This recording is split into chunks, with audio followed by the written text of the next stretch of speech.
Hello નમસ્કાર જય Hind Vande Mataram friends. તો મિત્રો આજે આપણે 1 થી 50 જેટલા જીકેના એમસીક્યુ જોવાના છે। મિત્રો આવનારી એક્ઝામ જે છે કોન્સ્ટેબલની એની જો તમે તૈયારી કરતા હોય તો વિડીયોમાં છેલ્લે સુધી જોતા રહેજો। આપણે ચેનલ ઉપર જે છે તમને આવા દરરોજ જીકેના વિડીયો જોવા મળશે। મિત્રો નવા સિલેબસ મુજબ આપણે 50 જેટલા જીકેના એમસીક્યુ આજે જોવાના છે। તો મિત્રો તમે વિડીયોમાં છેલ્લે સુધી જોતા રહેજો અને ચેનલ ઉપર જો નવા હોય તો ચેનલને પણ ખાસ સબસ્ક્રાઇબ કરી રાખજો। તો ચાલો શરૂ કરીએ। પ્રશ્ન નંબર 1। સુરતમાં 1850માં એલેક્ઝાન્ડર ફાર્બસની પ્રેરણાથી લાઇબ્રેરીની સ્થાપના થઈ। આ લાઇબ્રેરીનું નામ જણાવો। સુરતમાં જે છે 1850માં એલેક્ઝાન્ડર ફાર્બસની પ્રેરણાથી જે છે લાઇબ્રેરીની સ્થાપના થઈ હતી। તો આ લાઇબ્રેરી જે છે એનું નામ શું છે? તો કઈ આવશે રાઈટ આન્સર? અહીંયા ઓપ્શન બી આવશે, એન્ડ્રુઝ લાઇબ્રેરી એનું નામ છે। ખાસ યાદ રાખજો, સુરતમાં 1850માં એલેક્ઝાન્ડર ફાર્બસની પ્રેરણાથી જે છે લાઇબ્રેરીની સ્થાપના થઈ। એ લાઇબ્રેરી કઈ? તો એન્ડ્રુઝ લાઇબ્રેરી એનું નામ છે। ખાસ યાદ રાખીશું। નેક્સ્ટ ક્વેશ્ચન જોઈએ ત્યારબાદનું। સ્વતંત્ર સંગ્રામ સમયે થયેલ ખેડાની લડતનો ઇતિહાસ કોના દ્વારા લખવામાં આવ્યો હતો? સ્વતંત્ર સંગ્રામ સમયે થયેલા ખેડાની લડતનો ઇતિહાસ જે છે એ કોના દ્વારા લખવામાં આવેલો હતો? તો કોના દ્વારા આવશે અહીંયા right answer? Shankarlal Parikh. Option A right answer આપણો બની જશે। ખાસ યાદ રાખજો કે સ્વાતંત્ર્ય સંગ્રામ થયો એ સમયે ખેડાની લડતનો ઇતિહાસ કોના દ્વારા? તો શંકરલાલ પરીખ જે છે એમના દ્વારા લખવામાં આવેલો હતો। મિત્રો ગુજરાતનો સૌપ્રથમ સત્યાગ્રહ પૂછાય તો ખેડા સત્યાગ્રહ આવશે, 1918માં થયો હતો। અને મિત્રો જો ભારતનો પૂછાય, ભારતનો સૌપ્રથમ ચંપારણ સત્યાગ્રહ જે 1917માં થયો હતો બિહાર ખાતે। ખાસ યાદ રાખીશું। જોઈએ ત્યારબાદનો નેક્સ્ટ ક્વેશ્ચન ત્રીજો। અમદાવાદનો સૌથી જૂનો પુલ જે બ્રિટિશ અફસરના નામ ઉપરથી બનેલો છે તે ક્યાં આવેલો છે? અમદાવાદનો સૌથી જૂનો પુલ જે બ્રિટિશ અફસરના નામ ઉપરથી બનેલો છે એ ક્યાં આવેલો છે? તો ક્યાં આવશે રાઈટ આન્સર? અહીંયા સુરતમાં આવશે। ગુજરાતનો જે છે સુરતમાં આવશે। ગુજરાતનો સૌથી જૂનો પુલ જે છે જે બ્રિટિશ અફસરના નામ ઉપરથી બનેલો છે તે ક્યાં? તો સુરત ખાતે આવેલો છે। હોપ બ્રિજ પણ એને કહેવામાં આવે છે। ખાસ યાદ રાખીશું। 1877ની સાલમાં આવશે। નેક્સ્ટ ક્વેશ્ચન જોઈએ ત્યારબાદનો ચોથો। ગુજરાતી સાહિત્યમાં ગદ્યનો પિતા તરીકે કોને ઓળખવામાં આવે છે? ગુજરાતી સાહિત્યમાં જે છે ગદ્યનો પિતા, ગદ્યનો સ્વામી તરીકે કોને ઓળખવામાં આવે છે? તો નર્મદ આવશે। ઓપ્શન એ રાઈટ આન્સર બની જશે। ખાસ યાદ રાખજો કે કવિ નર્મદ જે છે એમને ગુજરાતી સાહિત્યમાં ગદ્યના પિતા તરીકે ઓળખવામાં આવે છે। મિત્રો તમે વિડીયોમાં છેલ્લે સુધી જોતા રહેજો। આપણે છેલ્લે જે છે લાસ્ટમાં એક 51મો ક્વેશ્ચન રાખેલો છે જેનો આન્સર તમારે કોમેન્ટમાં જણાવવાનો રહેશે। તો વિડીયોમાં તમે છેલ્લે સુધી જોતા રહેજો।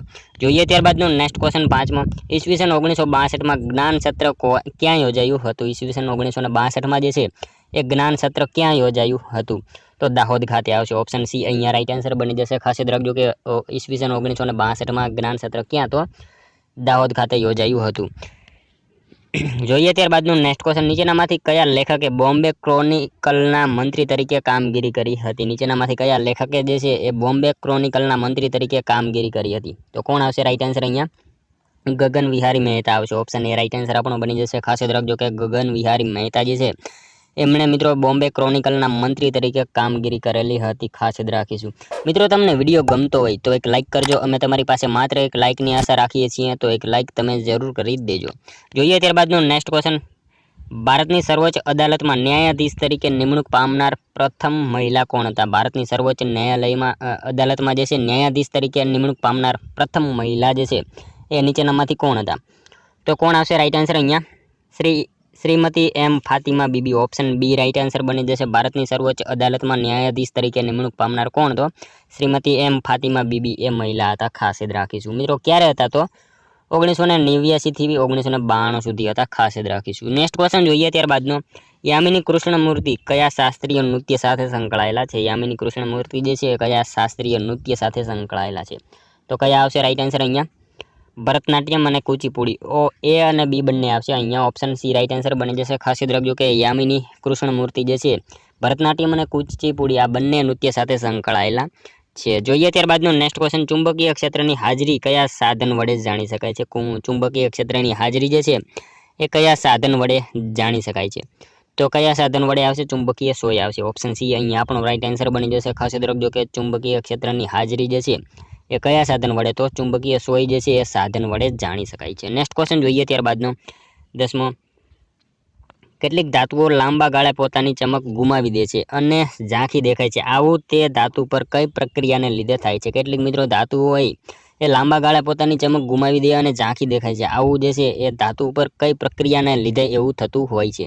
તો કઈ આવશે રાઈટ આન્સર? અહીંયા વાયુ તથા ભેજની પ્રક્રિયાને લીધે જે છે આવું થતું હોય છે. ખાસ યાદ રાખીશું કેટલીક ધાતુઓ લાંબા સમયે જે છે પોતાની ચમક ગુમાવી દે અને ઝાંખી થઈ જાય, તો આવું કઈ પ્રક્રિયાના લીધે? તો વાયુ તથા ભેજની પ્રક્રિયાના લીધે આવું થતું હોય છે. નેક્સ્ટ ક્વેશ્ચન જોઈએ ત્યારબાદનું, મહાબલીપુરમના રથ મંદિરમાં કેટલા રથ મંદિર આવેલા છે? મહાબલીપુરમના રથ મંદિરમાં જે છે કેટલા રથ મંદિરો આવેલા છે? તો કેટલા આવશે રાઈટ આન્સર?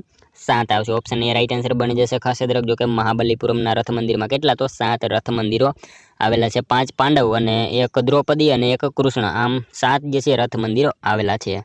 નેક્સ્ટ ક્વેશ્ચન જોઈએ ત્યારબાદનો, કઈ સમિતિએ દ્વિસ્તરીય પંચાયતી રાજની ભલામણ કરી હતી? કઈ સમિતિએ જે છે એ દ્વિસ્તરીય પંચાયતી રાજની ભલામણ કરી હતી? તો કઈ સમિતિ આવશે રાઈટ આન્સર? અહીંયા અશોક મહેતા સમિતિ આવશે. ઓપ્શન બી રાઈટ આન્સર બની જશે. ખાસ યાદ રાખજો કે અશોક મહેતા સમિતિ જે છે એ સમિતિએ દ્વિસ્તરીય પંચાયતી રાજની શરૂઆત કરેલી હતી. મિત્રો ત્રિસ્તરીય પૂછાય તો બળવંતરાય મહેતા સમિતિ આવશે. ખાસ યાદ રાખીશું, એ પણ આપણને ખ્યાલ હોવો જોઈએ. ત્રિસ્તરીય પૂછાય તો બળવંતરાય મહેતા સમિતિ અને દ્વિસ્તરીય પૂછાય તો અશોક મહેતા સમિતિ આવશે. જોઈએ ત્યારબાદનો નેક્સ્ટ ક્વેશ્ચન, નીચેનામાંથી કયા મંદિરો સોલંકી કાળના છે? નીચેનામાંથી કયા મંદિરો જે છે એ સોલંકી કાળના છે? તો કયા મંદિરો આવશે રાઈટ આન્સર? અહીંયા તારંગાના મંદિરો, મોઢેરાનું મંદિર, રુદ્રમાલય, આ બધા જે છે ઉપરના આપેલ તમામ રાઈટ આન્સર બની જશે. ખાસ યાદ રાખજો કે સોલંકી કાળના કયા? તો તારંગાના મંદિરો, મોઢેરાનું સૂર્ય મંદિર, રુદ્રમાલય, આ તમામ જે છે એ મંદિરો જે છે સોલંકી કાળના છે. જોઈએ ત્યારબાદનો નેક્સ્ટ ક્વેશ્ચન, બનાસ નદી પર કયો બંધ આવેલો છે? બનાસ નદી ઉપર જે છે એ કયો બંધ આવેલો છે? તો કયો આવશે? દાંતીવાડા આવશે. ઓપ્શન સી રાઈટ આન્સર આપણો બની જશે. ખાસ યાદ રાખજો કે બનાસ નદી ઉપર કયો બંધ? તો દાંતીવાડા બંધ આવેલો છે. જોઈએ ત્યારબાદનો નેક્સ્ટ ક્વેશ્ચન, નીચેનામાંથી કયું લખાણ મૌર્ય રાજતંત્રની વિગતવાર માહિતી આપે છે? નીચેનામાંથી કયું લખાણ જે છે મૌર્ય રાજતંત્રની વિગતવાર માહિતી આપે છે? તો કયું રાજ અહીંયા આવશે રાઈટ આન્સર? અર્થશાસ્ત્ર આવશે. ઓપ્શન બી રાઈટ આન્સર બની જશે. ખાસ યાદ રાખજો કે અહીંયા મૌર્ય રાજતંત્રની વિગતવાર માહિતી કઈ? તો અર્થશાસ્ત્ર જે છે એ લખાણ આપે છે. મિત્રો અર્થશાસ્ત્ર પુસ્તક લખનાર કોણ? તો કોણ આવશે? ચાણક્ય આવશે. એ પણ આપણને ખ્યાલ હોવો જ જોઈએ. જોઈએ ત્યારબાદનો ક્વેશ્ચન, જૂનું પિયરઘર સોનેટ કયા છંદમાં રચાયેલું છે? જૂનું પિયરઘર સોનેટ જે છે એ કયા છંદમાં રચાયેલું છે? તો મંદાક્રાંતા. અહીંયા ઓપ્શન એ રાઈટ આન્સર બની જશે. ખાસ યાદ રાખજો કે જૂનું પિયરઘર સોનેટ જે છે કયા છંદમાં? તો મંદાક્રાંતા એ છંદમાં રચાયેલું છે. ત્યારબાદનો ક્વેશ્ચન છે, પ્રસિદ્ધ સ્થળ માલસા મોટ કયા જિલ્લામાં આવેલું છે? પ્રસિદ્ધ સ્થળ માલસા મોટ કયા જિલ્લામાં આવેલું છે? તો નર્મદા જિલ્લામાં આવશે. ઓપ્શન ડી રાઈટ આન્સર આપણો બની જશે. ખાસ યાદ રાખજો કે પ્રસિદ્ધ સ્થળ માલસા મોટ કયા જિલ્લામાં? તો નર્મદા જિલ્લામાં આવેલું છે. ત્યારબાદનો ક્વેશ્ચન જોઈએ, કયા શહેરમાં ભરાયેલ અધિવેશન સમયે કોંગ્રેસના ભાગલા પડ્યા હતા? કયા શહેરમાં ભરાયેલ અધિવેશન સમયે જે છે એ કોંગ્રેસના ભાગલા પડ્યા હતા? તો કયા આવશે રાઈટ આન્સર? સુરત આવશે. ઓપ્શન સી રાઈટ આન્સર આપણો બની જશે. ખાસ યાદ રાખજો કે સુરત શહેરમાં ભરાયેલ અધિવેશન સમયે જે છે કોંગ્રેસના ભાગલા પડેલા હતા. નેક્સ્ટ ક્વેશ્ચન જોઈએ ત્યારબાદનું, નેશનલ સ્ટોક એક્સચેન્જની સ્થાપના ક્યારે થઈ હતી? નેશનલ સ્ટોક એક્સચેન્જની સ્થાપના જે છે એ ક્યારે થઈ હતી? તો ક્યારે આવશે રાઈટ આન્સર? અહીંયા 1992માં આવશે. ઓપ્શન બી રાઈટ આન્સર આપણો બની જશે. ખાસ યાદ રાખજો કે નેશનલ સ્ટોક એક્સચેન્જની સ્થાપના ક્યારે? તો 1992માં થયેલી હતી. તેનું હેડક્વાર્ટર ક્યાં? તો મુંબઈ ખાતે આવેલું છે. એ પણ આપણને ખ્યાલ હોવો જ જોઈએ. નેક્સ્ટ ક્વેશ્ચન જોઈએ ત્યારબાદનો, કયા વર્ષ બાદ સૌરાષ્ટ્રને મુંબઈ રાજ્ય સાથે ભેળવી દેવામાં આવ્યું? મિત્રો આ તો સાવ ઇઝી ક્વેશ્ચન છે. કયા વર્ષ પછી જે છે એ સૌરાષ્ટ્રને મુંબઈ રાજ્ય સાથે ભેળવી દેવામાં આવ્યું? તો 1956ના વર્ષ પછી જે છે એ સૌરાષ્ટ્રને મુંબઈ રાજ્ય સાથે ભેળવી દેવામાં આવ્યું હતું. 15 ફેબ્રુઆરી 1948માં સૌરાષ્ટ્ર નામના રાજ્યની રચના થઈ હતી. અને એ સમયે જેના પ્રથમ જે છે સીએમ જે છે કોણ? તો ઉચ્છંગરાય ઢેબર હતા. અને મિત્રો બીજા નંબરના પૂછાય તો રસિકલાલ પરીખ હતા. અને 1956થી જે છે એને મુંબઈ રાજ્ય સાથે ભેળવી દેવામાં આવ્યું હતું. ત્યારબાદનો ક્વેશ્ચન જોઈએ, ગુજરાતી પત્રકારત્વ ક્ષેત્રે સૌપ્રથમ શુદ્ધ ગુજરાતી પંચાંગ પ્રગટ કરનાર કોણ હતા? ગુજરાતી પત્રકારત્વ ક્ષેત્રે જે છે સૌપ્રથમ શુદ્ધ ગુજરાતી પંચાંગ પ્રગટ કરનાર જે છે નીચેનામાંથી કોણ હતા? તો કોણ આવશે અહીંયા right answer? Iccharam Suryaram Desai. Option B right answer આપણો બની જશે. ખાસ યાદ રાખજો કે ગુજરાતી પત્રકારત્વ ક્ષેત્રે જે છે સૌપ્રથમ શુદ્ધ ગુજરાતી પંચાંગ પ્રગટ કરનાર કોણ? તો ઈચ્છારામ સૂર્યરામ દેસાઈ હતા. ત્યારબાદનો ક્વેશ્ચન જોઈએ, 22મો બંધારણની કઈ અનુસૂચિમાં ભારતના તમામ રાજ્યો અને કેન્દ્ર શાસિત પ્રદેશોની યાદી આપવામાં આવેલી છે? બંધારણની જે છે કઈ અનુસૂચિમાં ભારતના તમામ રાજ્યો અને કેન્દ્ર શાસિત પ્રદેશોની યાદી આપવામાં આવેલી છે? તો કઈ આવશે? પ્રથમ અનુસૂચિમાં આવશે. ઓપ્શન ડી રાઈટ આન્સર બની જશે. ખાસ યાદ રાખજો કે બંધારણની પ્રથમ અનુસૂચિમાં ભારતના તમામ રાજ્યો અને કેન્દ્ર શાસિત પ્રદેશોની જે છે એમાં યાદી આપવામાં આવેલી છે. જોઈએ ત્યારબાદનો નેક્સ્ટ ક્વેશ્ચન 23મો, ભારતમાં ખ્રિસ્તી ધર્મ સૌપ્રથમ કયા રાજ્યમાં ફેલાયો હતો? ભારતમાં સૌપ્રથમ ખ્રિસ્તી ધર્મ જે છે એ કયા રાજ્યમાં ફેલાયો? તો કેરળમાં આવશે। ઓપ્શન એ રાઈટ આન્સર આપણો બની જશે। ખાસ યાદ રાખજો કે ભારતમાં ખ્રિસ્તી ધર્મ જે છે સૌપ્રથમ કયા રાજ્યમાં, તો કેરળ રાજ્યમાં ફેલાયેલો હતો। જોઈએ ત્યારબાદનો ક્વેશ્ચન, ઘુમ્મર કયા રાજ્યનું લોકનૃત્ય છે? મિત્રો અહીંયા ઘુમ્મર જે છે એ કયા રાજ્યનો આવશે? રાજસ્થાનનો આવશે। ઓપ્શન બી રાઈટ આન્સર બની જશે। ખાસ યાદ રાખજો કે ઘુમ્મર જે છે એ કયા રાજ્યનું, તો રાજસ્થાનનું એ નૃત્ય છે। ત્યારબાદનો ક્વેશ્ચન છે, મુંબઈના હાજી અલી ખાતે કોની દરગાહ આવેલી છે? મુંબઈના હાજી અલી ખાતે જે છે કોની દરગાહ આવેલી છે? તો કોની આવશે? Haji Ali Shah Bukhari. Option B right answer અહીંયા બની જશે। મુંબઈના હાજી અલી ખાતે કોની, તો હાજી અલી શાહ બુખારી જે છે એમની દરગાહ આવેલી છે। ત્યારબાદનો ક્વેશ્ચન જોઈએ, નીચેનામાંથી કયા ખડકનું અશ્મિ દ્વારા નિર્માણ થતું નથી? નીચેનામાંથી કયા ખડકનું અશ્મિ દ્વારા નિર્માણ થતું નથી? તો કયું આવશે રાઈટ આન્સર? માટીના ખડક આવશે। ઓપ્શન બી રાઈટ આન્સર અહીંયા બની જશે। ખાસ યાદ રાખજો કે માટીના ખડક જે છે એ ખડકનું અશ્મિ દ્વારા નિર્માણ થતું નથી। નેક્સ્ટ ક્વેશ્ચન જોઈએ ત્યારબાદનો, ગિરનારનો શિલાલેખ કયા સમયનો છે? ગિરનારનો શિલાલેખ જે છે એ કયા સમયનો છે?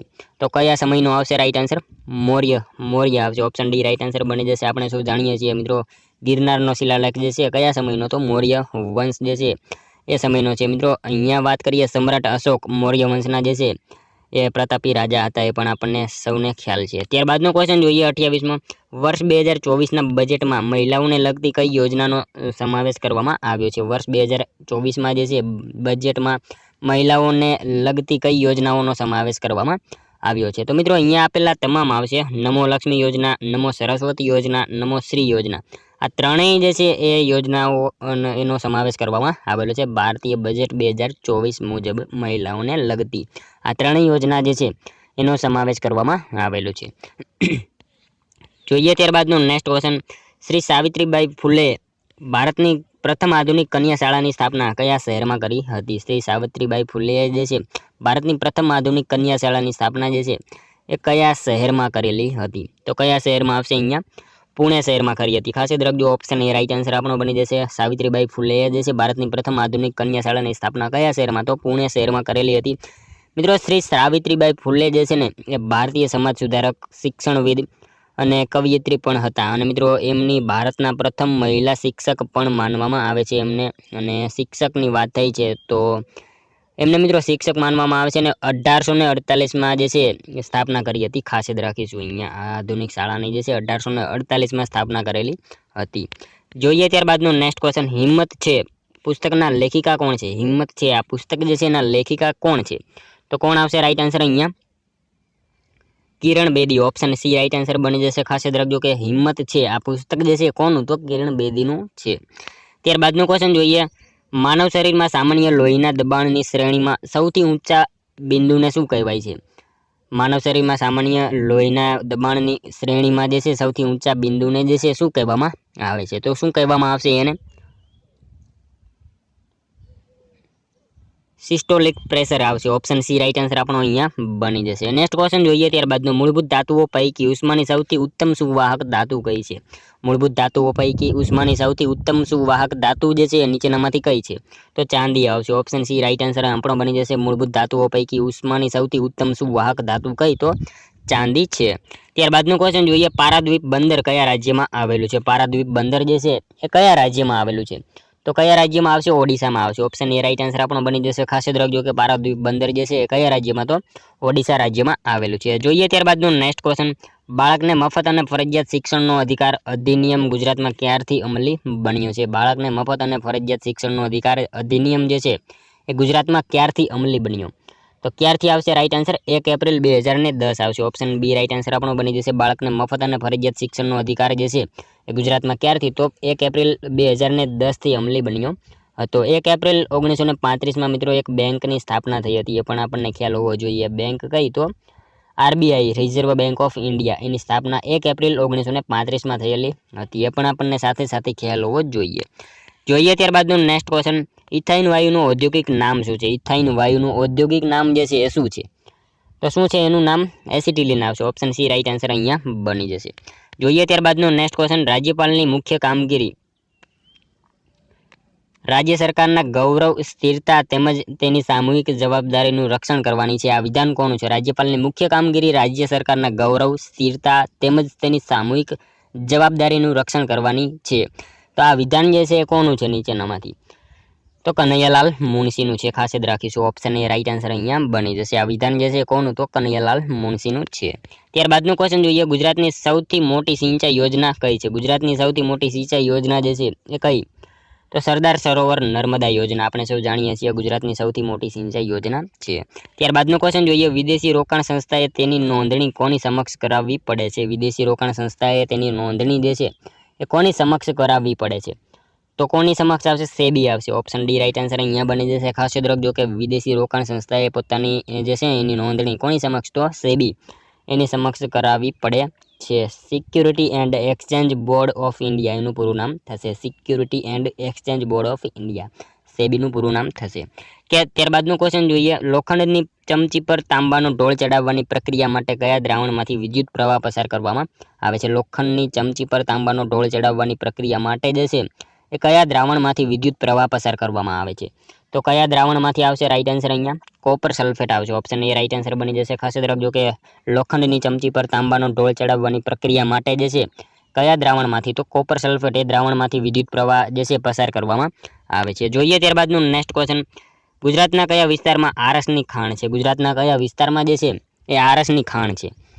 તો અંબાજી આવશે. ઓપ્શન સી રાઈટ આન્સર અહીંયા બની જશે. નેક્સ્ટ ક્વેશ્ચન જોઈએ ત્યારબાદનું, આમાંનું કયું બંદર કચ્છના અખાત પર છે? આમાંનું નીચેનામાંથી કયું બંદર જે છે એ ક્યાં આવશે? આમાંનું કયું બંદર કચ્છના અખાત પર છે? તો કયું આવશે રાઈટ આન્સર અહીંયા?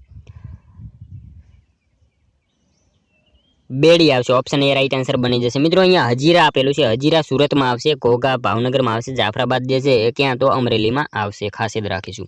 જોઈએ ત્યારબાદનું નેક્સ્ટ ક્વેશ્ચન, ભારતના બંધારણમાં મૂળભૂત ફરજોનો સમાવેશ કઈ સમિતિની ભલામણથી કરવામાં આવ્યો હતો? ભારતના બંધારણમાં મૂળભૂત ફરજોનો સમાવેશ જે છે કઈ સમિતિની ભલામણથી કરવામાં આવ્યો? તો સ્વર્ણિમ સિંહ જે છે સ્વર્ણસિંહ સમિતિ આવશે. ઓપ્શન બી રાઈટ આન્સર બની જશે.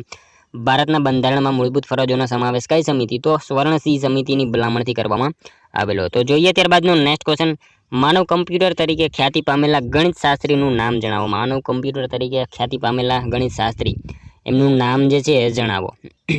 તો શ્રી શકુંતલા દેવી. ઓપ્શન બી રાઈટ આન્સર અહીંયા બની જશે. જોઈએ ત્યારબાદનો ક્વેશ્ચન 44મો, યુપીએસસી પરીક્ષામાં ટોપ કરનાર પ્રથમ ભારતીય દિવ્યાંગ મહિલા કોણ છે? મિત્રો યુપીએસસી પરીક્ષામાં ટોપ કરનારા પ્રથમ ભારતીય દિવ્યાંગ મહિલા એ નીચેનામાંથી કોણ છે? તો કોણ આવશે અહીંયા? શ્રી ઈરા સિંગલ આવશે. ઓપ્શન એ રાઈટ આન્સર અહીંયા બની જશે. શ્રી ઈરા સિંગલ યુપીએસસી પરીક્ષામાં જે છે ટોપ કરનારા પ્રથમ ભારતીય અને એવા પાછા દિવ્યાંગ મહિલા છે. ખાસ યાદ રાખીશું. ત્યારબાદનું ક્વેશ્ચન જોઈએ, મિસાઇલ વુમન ઓફ ઇન્ડિયા તરીકે કોણ ઓળખાય છે? મિસાઇલ વુમન ઓફ ઇન્ડિયા તરીકે જે છે એ કોણ ઓળખાય છે? તો Shri Tessy Thomas. Option D right answer અહીંયા બની જશે. જોઈએ ત્યારબાદનો ક્વેશ્ચન, આપણા પ્રાકૃતિક વારસાની જાળવણીના સંદર્ભમાં કયા વર્ષમાં ભારતીય વન્યજીવો માટે બોર્ડની રચના કરવામાં આવી? આ સાવ ઇઝી ક્વેશ્ચન છે. 1952માં કરવામાં આવી હતી વન્યજીવો માટે બોર્ડની રચના. ત્યારબાદનો ક્વેશ્ચન જોઈએ, સૂરદાસના ભક્તિ ગીતો કઈ બોલીમાં છે? સૂરદાસના ભક્તિ ગીતો જે છે કઈ બોલીમાં છે? તો કઈ આવશે? વ્રજ બોલી આવશે. ઓપ્શન ડી અહીંયા રાઈટ આન્સર આપણો બની જશે. ખાસ યાદ રાખજો. ત્યારબાદનો ક્વેશ્ચન જોઈએ, સૌથી વધુ કેળાનું ઉત્પાદન કયા દેશમાં થાય છે? સૌથી વધારે કેળાનું ઉત્પાદન જે છે એ કયા દેશમાં થાય છે? તો બ્રાઝિલમાં આવશે. ઓપ્શન ડી રાઈટ આન્સર બની જશે. ખાસ યાદ રાખજો કે સૌથી વધારે કેળાનું ઉત્પાદન કયા દેશમાં? તો બ્રાઝિલમાં થાય છે. ત્યારબાદનો ક્વેશ્ચન જોઈએ, ગુજરાતી વિધાનસભાના સૌપ્રથમ ગુજરાતી સભ્ય કોણ હતા? ગુજરાતી વિધાનસભાના જે છે સૌપ્રથમ ગુજરાતી સભ્ય જે છે એ કોણ હતા? તો મગનલાલ વખતચંદ શેઠ. ઓપ્શન બી રાઈટ આન્સર આપણો બની જશે. ગુજરાતી વિધાનસભાના જે છે સૌપ્રથમ ગુજરાતી સભ્ય કોણ? તો મગનલાલ વખતચંદ શેઠ એ હતા. ત્યારબાદનું ક્વેશ્ચન જોઈએ, 50મો, વલસાડનું પ્રાચીન નામ જણાવો. વલસાડનું પ્રાચીન નામ જે છે એ શું છે? તો વલ્લરખંડ એનું પ્રાચીન નામ છે. ઓપ્શન બી રાઈટ આન્સર આપણો બની જશે. વલસાડનું પ્રાચીન નામ શું? તો વલ્લરખંડ એનું પ્રાચીન નામ છે. જોઈએ મિત્રો લાસ્ટ 51મો ક્વેશ્ચન, જેનો આન્સર જે છે એ તમારે મિત્રો કોમેન્ટમાં જણાવવાનો રહેશે. ડાંગનું પ્રવેશ દ્વાર કોને કહેવામાં આવે છે? ડાંગનું પ્રવેશ દ્વાર તરીકે કોને કહેવામાં આવે છે? મિત્રો આ સાવ ઇઝી ક્વેશ્ચન છે જે આપણે 51મો રાખેલો છે, જેનો આન્સર તમારે કોમેન્ટમાં જણાવવાનો રહેશે. ડાંગનું પ્રવેશ દ્વાર જે છે કોને? તો આ એક આન્સર તમારે કોમેન્ટમાં જણાવવાનો રહેશે. મિત્રો સાથે સાથે 50માંથી તમારા કેટલા સાચા પડ્યા એ પણ તમારે કોમેન્ટમાં જણાવવાનું રહેશે મિત્રો. અને ચેનલ ઉપર નવા હોય તો ચેનલને ખાસ સબસ્ક્રાઈબ કરી લેજો. દરરોજ આપણી ચેનલ ઉપર તમને આવા જીકેના વિડીયો જોવા મળશે. તો મળશું હવે કાલે બીજા વિડીયોમાં. ત્યાં સુધી જય હિન્દ, વંદે માતરમ.